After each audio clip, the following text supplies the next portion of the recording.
this is Gran Turismo on the PlayStation Portable.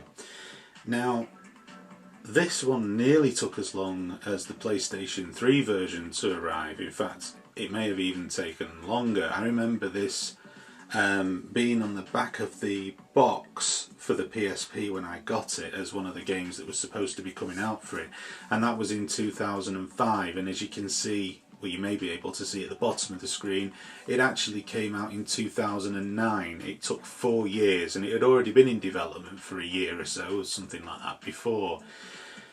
When it came out, it was a bit of a disappointment, and the main reason was simply just the complete and utter lack of game modes. There was a lack of depth to it, which was quite surprising. You have like your single race, this thing here, which I suppose is the car you've got, and these trail things, which is the course that you're on.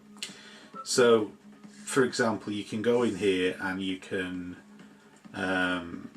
change your cars and what have you. As you can see, I've not got that many. Let's stick with the RS200 for a laugh, because there's no way that's going to stay on the road. And as you can see, some of it shares a slight menu similarity with Gran Turismo 5 on the PlayStation 3, but it is very much a trimmed down version of it, and I have to say, I was considerably disappointed with this. For a game that had been in development for so long, I was expecting something far better. And that's it. I mean, this is how the game in single player operates. You don't really get the full-on career mode. You just get the time trial, single race, drift trial. If you remember how the game worked on the PlayStation, and if you know how Gran Turismo works on the PlayStation 3, you'll know that it's quite deep, it's quite in depth, and that was always one of the strengths with Gran Turismo, and this feels a bit lightweight. Now, granted, it is on the PlayStation Portable, and consequently, why can I not start? It's still loading data, and consequently it's not ever going to be a fully fledged version of the game, and I understand that completely. But it is a little bit disappointing, nevertheless, that this was the end product of a game that had been in development for so many years, and it just doesn't feel like it's been a game. Oh, I've got the racing line on. No, didn't know I had that on. Oh crap. It just doesn't feel like a game that's been in development for that long. I make no apologies here in this RS monstrosity that I've got. How I'm in the lead, I don't know. I must have the difficulty scaled right back.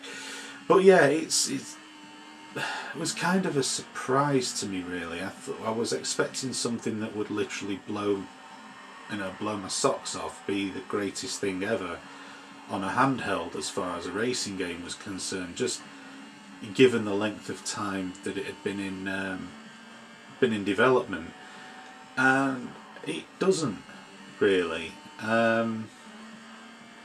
It's not a crushing disappointment.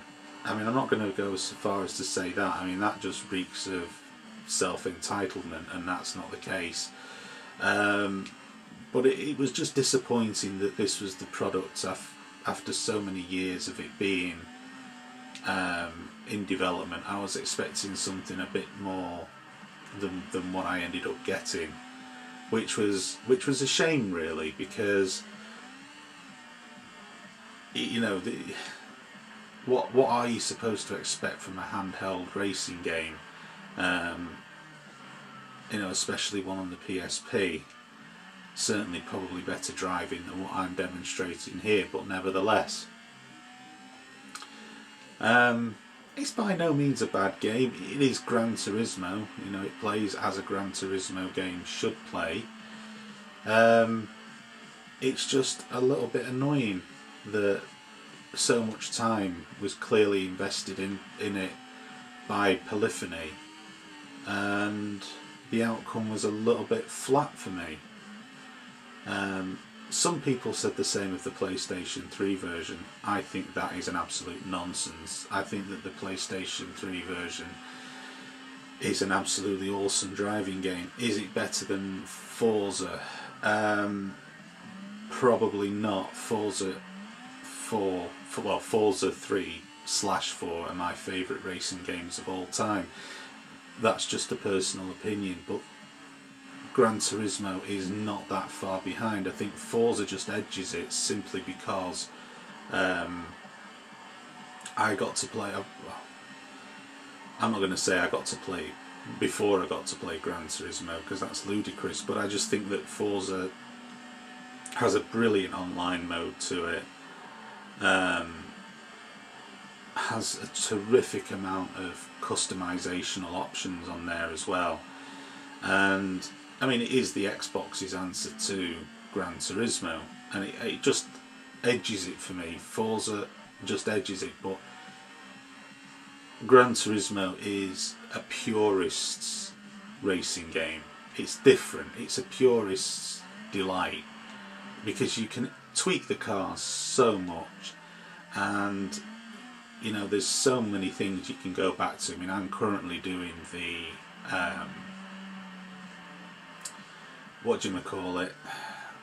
the endurance racing. I'm currently doing that. I'm halfway through an 8-hour endurance race, and it's just awesome.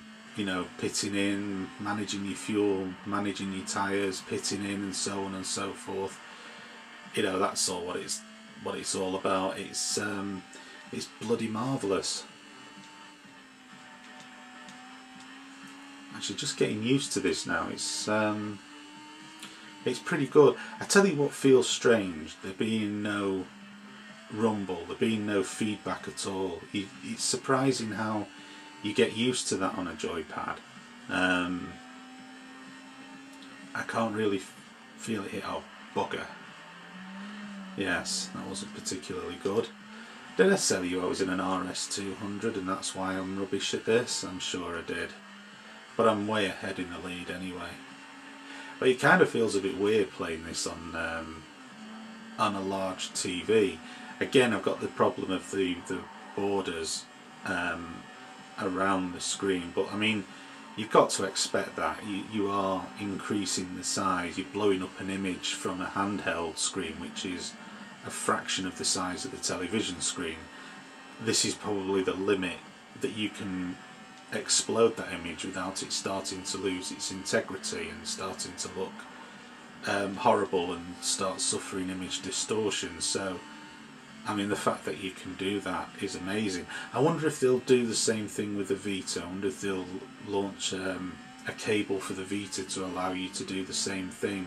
That would be quite interesting to see how that would look on a much larger TV, because I've got one of those little babies and it does look absolutely gorgeous. That does need a Gran Turismo game to come out for it. That much is for certain. I would like to show another track. I might have to edit some footage, because this is quite a long track. I didn't think it was going to be as long as it has been. Bit of drift going sideways there.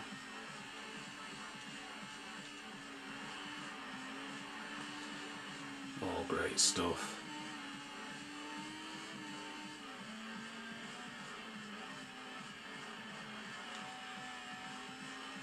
Yeah, I think I'll finish this race, but I think I'll edit the footage. I don't want these videos to be too long, so I think I'll finish this race and I'll edit the footage. I'll probably edit out moments like that. Right, that's enough frolicking around in the dirt. Let's go for some Monaco. Côte d'Azur, also known as Monaco. Let's go for it in Alfa Romeo.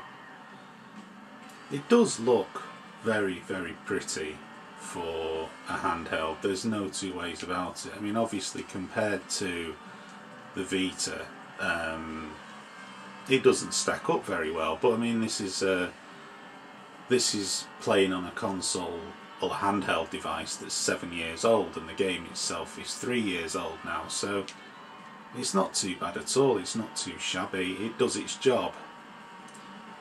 And you've got to remember as well that this image is blown up onto a TV screen. It would look considerably better played on the PSP screen, which is how it is supposed to be played.